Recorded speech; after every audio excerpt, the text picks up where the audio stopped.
Morning guys! Ang i-share ko sa inyo ngayon ay ang aking delicious, yummy chicken estofado. Ayan, napakasarap niyan guys. I-try nyo rin. Binabad ko lang siya ng kalamansi at tuyo, black pepper. Ayan, napakasarap. Yan ang kompleto kong ingredients. Ayan, okay na yan. Lagyan natin ng asin yung ating chicken. Ayan. Lagyan natin ng kaunting bitsin, black pepper, at soy sauce.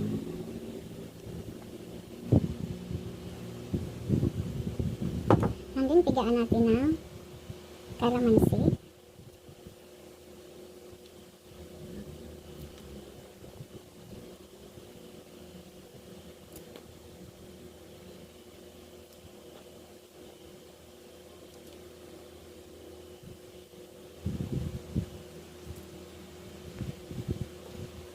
Yan, i-massage natin.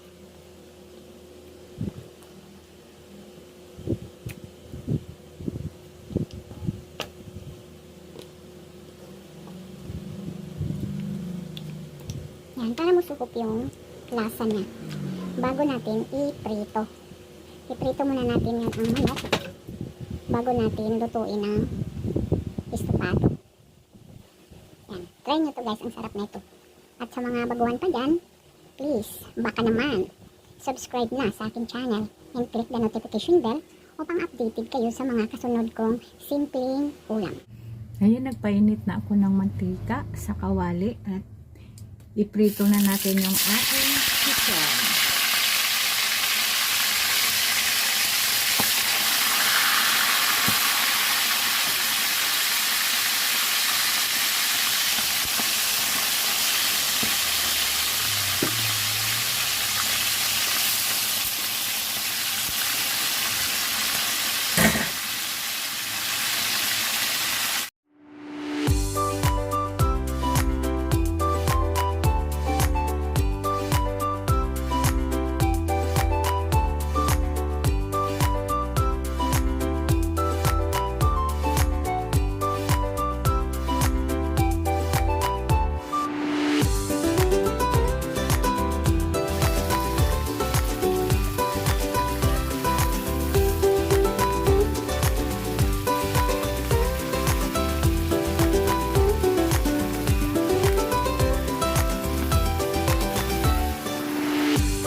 Ang bango niya guys. Lagyan ko pala siya ng cornstarch guys. isang kutsaritang cornstarch.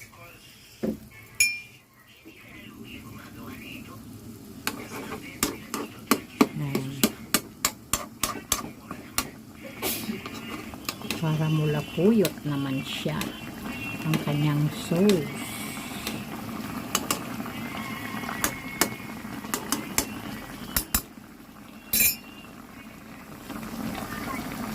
Oh, diba? Ang sarap. Malapit na tumaluto, guys. Mamaya.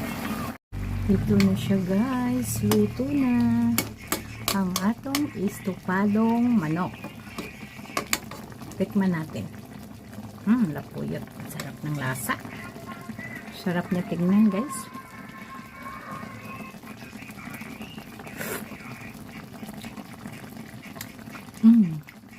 Ang sarap niya, guys. Sakto lang talaga yung tamis niya. Yan na, guys. Ihain ko na siya at ipakita ko sa inyo ang finished product.